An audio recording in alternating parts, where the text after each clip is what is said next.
Oke, assalamualaikum warahmatullahi wabarakatuh. Waalaikumsalam warahmatullahi wabarakatuh. Esther, kita ketemu pertama kalinya ini di podcast KPPN Kuala Tungkal. Wah, Yang namanya kepo KPPN Kuala Tungkal mengelaborasi lewat podcast. Kepo. Kepo. Gue kepo banget nih. Hari ini kita akan bahas apa sih? Kepo banget atau kepo aja, Pak? Pakai banget. Kita hari ini bahas topik spesial, Pak. Yang mungkin orang-orang di luar banyak juga yang belum tahu. Kita mau bahas soal akuntabilitas atau akuntabel. Oh, jadi kita mau bahas tentang perbendaharaan akuntabel. Iya sih, kadang-kala gue juga tuh suka kebalik-balik antara integritas sama akuntabilitas. Iya, saya dulu gitu juga sih, Pak. Kan banyak juga orang yang belum paham tuh.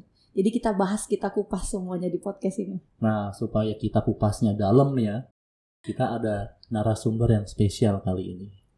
Pakai telur nggak, Pak? Telur setengah matang. Telur. Saya sukanya yang matang, Pak. Oke, kita sambut aja nih Iya. kepala kantor kita. Wah, orang nomor 1 di KPPN Kuala Tungkal, Pak. Siapa lagi kalau bukan? Saya manggilnya Ibu Zamrud Utami. Kita sambut Mbak Zamrud Utami. Iya. Ini jadi beda ya, ada yang ibu, Iya. ada yang mbak ya. Iya. Apa aja. Tapi biar kelihatan saya itu nggak terlalu jauh lah dari kalian. Ini Centennial, ini milenial ya. Baik, boleh saya sapa untuk Sobat Tangguh semuanya. Halo Sobat Tangguh, apa kabar? Sehat selalu. Oke, Mbak Zamrud Utami atau Mbak Uti ya. Kira-kira apa sih akuntabilitas itu? Iya, akuntabilitas ya. Tadi katanya akuntabilitas itu kalau menurut saya kata lain dari bentuk pertanggungjawaban. Akuntabilitas itu merupakan prinsip yang mendasari suatu pelaksanaan kegiatan yang dilaksanakan oleh lembaga ataupun perorangan dapat dipertanggungjawabkan secara terbuka kepada masyarakat maupun kepada publik. Akuntabilitas ini menjadi satu hal yang mendasar di mana suatu kekuasaan atau kewenangan itu supaya tidak disalahgunakan sesuai dengan tujuan yang ditetapkan harus dapat dipertanggungjawabkan secara efisien, transparan, dan efektif. Jadi kalau kita bicara mengenai akuntabilitas pasti ada transparansi di situ, ada unsur kejelasan informasi kepada publik. Kurang lebih seperti itu. Penting banget dong, Bu. Iya, penting sekali ya. Dan kalau kita mau bicara mengenai akuntabilitas, wujudnya apa sih? Contoh Nah, ini nih ya, contohnya nih, biar kita Iya. lebih paham juga. Apalagi seperti kita sebagai lembaga layanan publik seperti KPPN ini ya, punya tanggung jawab atas pengelolaan keuangan negara. Nah, ini tentunya akuntabilitas itu menjadi hal yang utama. Contohnya adalah ketika ada penyusunan dari laporan keuangan pemerintah. Itu contoh dari akuntabilitas. Jadi kita tahu bahwa dalam siklus pengelolaan keuangan negara itu ada 5 periode ya, mulai dari sejak perencanaan, kemudian penganggaran, pelaksanaan, pengawasan, dan pertanggungjawaban. Nah, laporan keuangan pemerintah ini merupakan bagian dari pertanggungjawaban. Meskipun berada di posisi yang paling akhir dalam siklus pengelolaan keuangan negara, namun ini memegang peran yang sangat penting dan krusial. Karena apa? Karena di situ historicalnya dalam proses pengelolaan keuangan negara itu semua tercatat, mulai dari sejak perencanaan tadi di awal hingga pertanggungjawabannya itu menjadi satu kesatuan dan semua transparan tercatat di dalam laporan keuangan itu. Laporan keuangan pemerintah ini menjadi tanggung jawab dari seluruh satuan kerja kementerian lembaga untuk menyusunnya ya. Nah, kemudian dikonsolidasikan oleh Kementerian Keuangan, dalam hal ini Direktorat Jenderal Perbendaharaan gitu ya, selaku kuasa bendahara umum negara. Seperti itu. Ada hubungannya nggak sih? Lahirnya DJPB Dengan akuntabilitas. dengan era reformasi birokrasi tadi, terus akuntabilitas itu sendiri jadi seperti apa? Bagian apanya? Iya, jadi saya jadi ingat nih, Esther, Mas Lukman, kita kemarin baru saja memperingati ulang tahun yang ke-18 di Direktorat Jenderal Perbendaharaan ya, tepatnya di 14 Januari tahun 2022 itu. Esther bisa cerita, kalau sekarang ke-18 berarti sejarahnya tahu nggak kira-kira? Wah, saya belum tahu, Bu. 18, Saya baru 3 tahun, Bu, di sini. 18 tahun 18 tahun yang lalu, Pak. Gua masih SMA. Saya masih 5 tahun. Sudah Bu. lahir tapi ya. Sudah, Bu. Sementara Kementerian Keuangan ya, Direktorat Jenderal Perbendaharaan di situ sudah mencetak sejarahnya gitu ya di tahun 2004 tersebut gitu. Jadi ada kaitannya apa sih Direktorat Jenderal Perbendaharaan, reformasi birokrasi, dan juga akuntabilitas di situ ya. Kalau kita tahu di periode 2002 sampai dengan 2004 itu adalah periode reformasi birokrasi di Kementerian Keuangan untuk periode yang pertama. Nah, disitulah pertama kali ditetapkan paket Undang-Undang Keuangan Negara. Ada Undang-Undang Nomor 17 tahun 2003 tentang Keuangan Negara. Kemudian juga Undang-Undang Nomor 1 tahun 2004 tentang Perbendaharaan Negara tadi. Dan satu lagi adalah Undang-Undang Nomor 15 tahun 2004 tentang pemeriksaan atas pengelolaan dan pertanggungjawaban keuangan negara. Nah, di situ paket undang-undang ini menjadi sejarah penting dalam Kementerian Keuangan di Indonesia juga, di mana ini menggantikan undang-undang sebelumnya. Kita tahu undang-undang kita masih menggunakan undang-undang kolonial itu ya. Di sini pertama kalilah dengan Undang-Undang Nomor 1 tahun 2004, Direktorat Jenderal Perbendaharaan ditetapkan fungsi pentingnya gitu ya. Fungsi penting dari pelaksanaan anggaran, kemudian juga pengelolaan kas dan investasi, kemudian pengelolaan badan layanan umum serta akuntansi dan pelaporan keuangan. Itu tugas penting dari Direktorat Jenderal Perbendaharaan. Nah, di sini juga menjadi tonggak ketika di tahun 2004 dengan Undang-Undang Nomor 1 adanya perubahan sejarah dari akuntansi yang bersifat sederhana, yang berbasis kas atau cash basis, kemudian bergerak menuju akuntansi yang berbasis akrual. Jadi itu terlihat di situ peran Ditjen Perbendaharaan dari sisi akuntabilitas. Itu kan tadi Ibu udah cerita sejarah awal terbentuknya nih Bu. Nah, selama 18 tahun itu kan rentang waktu yang kalau manusia itu ibaratnya kita udah mulai beranjak dewasa nih Bu. Sudah disuruh bikin KTP 18 tahun. Udah lewat Sweet 17. Udah lewat Pak, udah lewat Sweet 17. Selama 18 tahun itu modernisasi atau inovasi yang sudah dibikin oleh Direktorat Jenderal Perbendaharaan. Ya, jadi tentunya ini luar biasanya dari Ditjen Perbendaharaan. Selama 18 tahun sudah banyak sekali inovasi-inovasi yang diluncurkan, yang utamanya tentu untuk meningkatkan kualitas layanan kita, di mana semuanya sudah berbasis dengan internet atau Internet of Things, kemudian juga semua sudah difasilitasi dengan teknologi yang ada. Tentunya ini menjadi trigger bagi Direktorat Jenderal Perbendaharaan untuk selalu memperbaiki layanannya melalui inovasi-inovasi layanan digital. Kalau bicara dari sejak 2004 sampai dengan sekarang, banyak sekali inovasinya. Mungkin sebagai contoh dari sisi pengelolaan kas, kita tahu ada Treasury Single Account ya, TSA. Ya. Kemudian juga ada Treasury Direct Loan. Kemudian juga terkait dengan untuk penatausahaan penerimaan negara, baik mulai dari sejak pembayaran, penyetoran maupun pelaporan, kita tahu ada MPN, modul penerimaan negara. Itu mulai dari generasi pertama hingga saat ini sudah masuk generasi ketiga gitu. Nah, di samping itu juga terkait dengan layanan dari sistem pelaksanaan anggaran, kita tahu pertama kali ada SPAN. SPAN tahun berapa itu? Kayaknya 2014 ya. Kemudian juga ada ISPM yang kita sangat bermanfaatin untuk satuan kerja kita juga. Kemudian juga adanya KKP. Nah, itu salah satu bentuk inovasi layanan untuk mengedepankan cashless ya. Dan yang terbaru saat ini kita tahu ada Sakti ya, yang sudah mulai diimplementasikan untuk seluruh satuan kerja. Ini menjadi satu integrasi dari seluruh sistem aplikasi yang ada untuk pelaksanaan anggaran, mulai dari sejak modul dari perencanaan sampai dengan pertanggungjawaban ada di situ, menjadi satu single entry gitu ya. Jadi cukup satu kali entry bisa dimanfaatkan untuk banyak hal seperti itu. Nah, ini perlu kita kebanggaan lah untuk Direktorat Jenderal Perbendaharaan. Jadi semakin tahun DJPB semakin akuntabel. Iya, betul. Dan kita pun bangga. Nah, dari semua inovasi yang DJPB udah bikin nih Bu, kan banyak tadi Bu, pasti ada masalah atau hambatan. Nah, mungkin hambatan-hambatan yang khususnya ada di level daerah nih, kayak kita nih, betul, karena kita di KPPN. Tadi kan banyak tuh inovasinya nih. Kira-kira menurut Mbak Uti, apa nih yang bisa kita dorong nih untuk akuntabilitas itu makin optimal? Kalau tadi ada beberapa inovasi layanan yang saat ini menjadi PR bersama kita, itu adalah pelaksanaan dari kartu kredit pemerintah. KKP ya? KKP. Saya punya Pak. Punya. Bapak punya nggak? Pakai Bu setiap bulan. Ini jadi contoh nih sebenarnya. Budaya untuk penggunaan non tunai Dan ini menjadi kesepakatan bersama antara Bank Indonesia dengan Kementerian Keuangan pada saat forum harmonisasi perbankan di tahun 2016. Jadi harus ada upaya untuk membudayakan transaksi non-tunai atau cashless terutama untuk pembayaran terkait dengan APBN. Nah ini menjadi hal yang kemudian dilanjutkan oleh Ditjen Perbendaharaan untuk pelaksanaannya karena memang sangat banyak manfaatnya. Yang ini yang bisa jadi banyak yang belum diketahui oleh para pihak di dalamnya. Apa saja sih manfaat dari KKP tadi?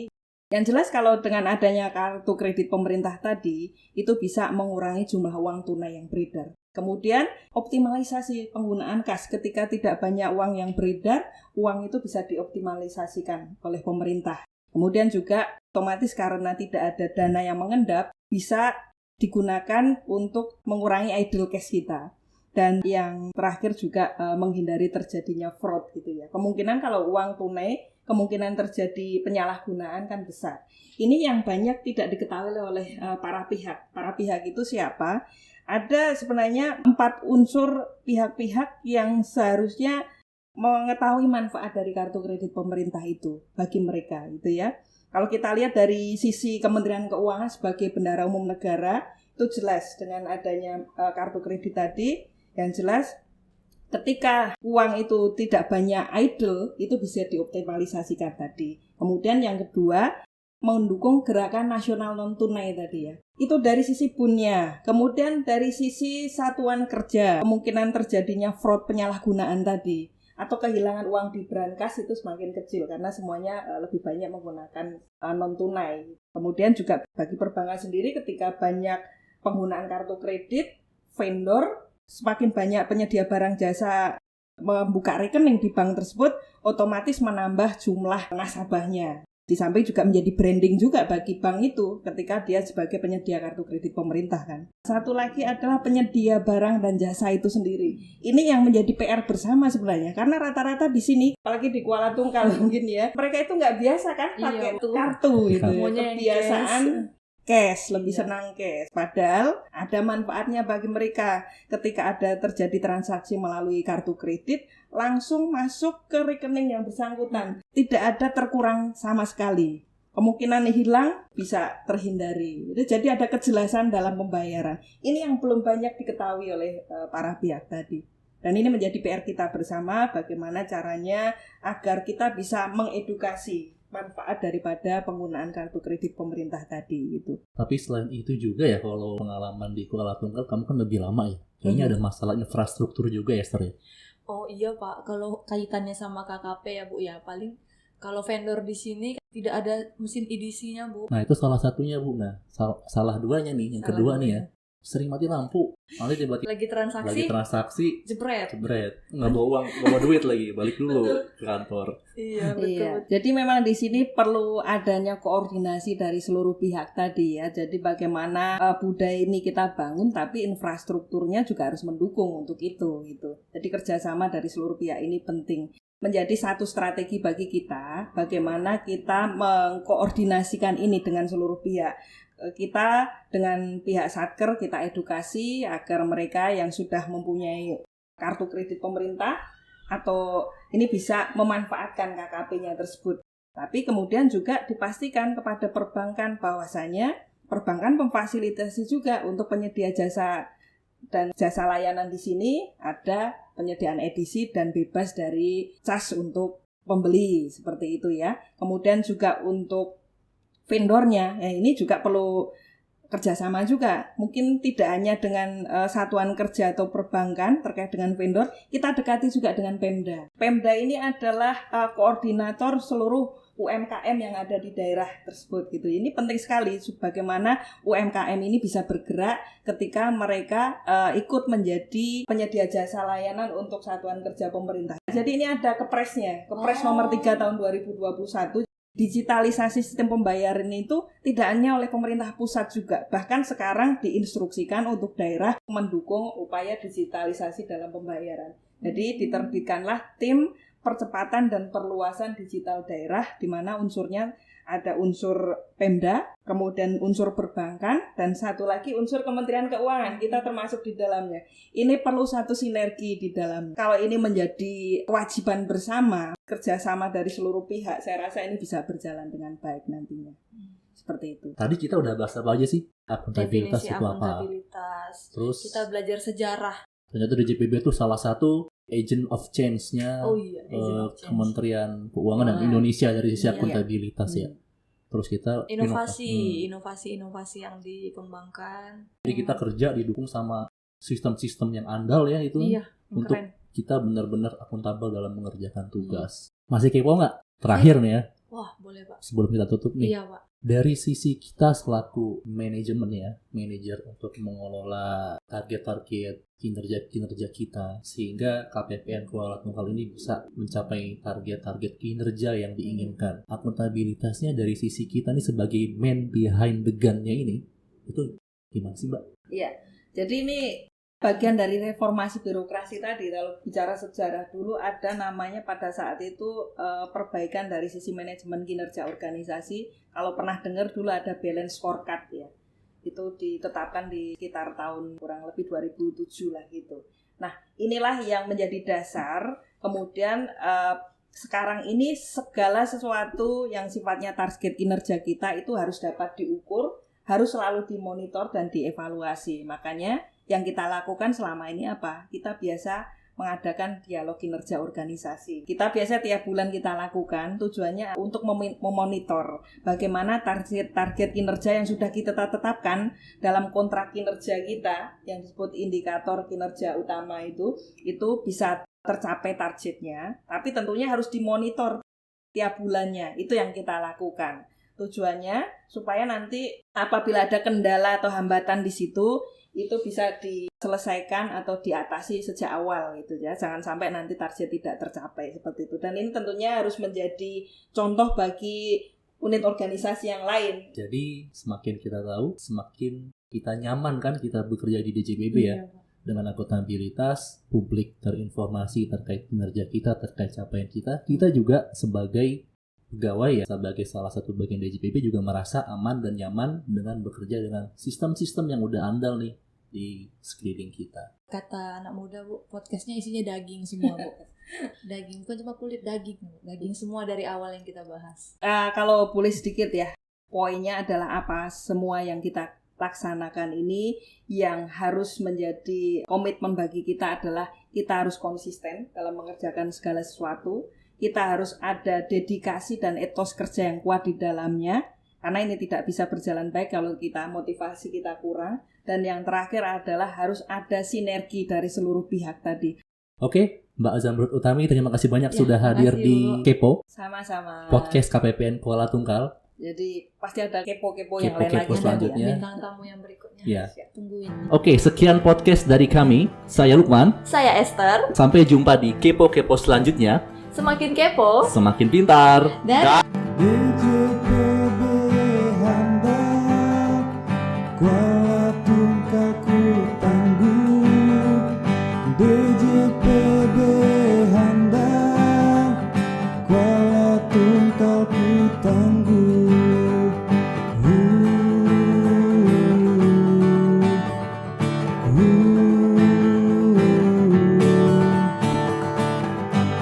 Di bawah senja indah itu, ku mulai melangkah maju, melihat cakrawala, menyadari perang diri, mengawal APBN demi rakyat yang sejahtera, menghadirkan semangat.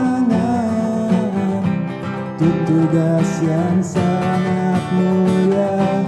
Ku akan bangun Indonesiaku dari ujung sungai Pengabuan, menjaga kualitas belanja demi cinta di Kuala Tungkal.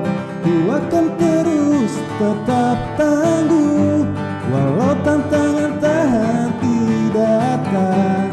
KPPN ku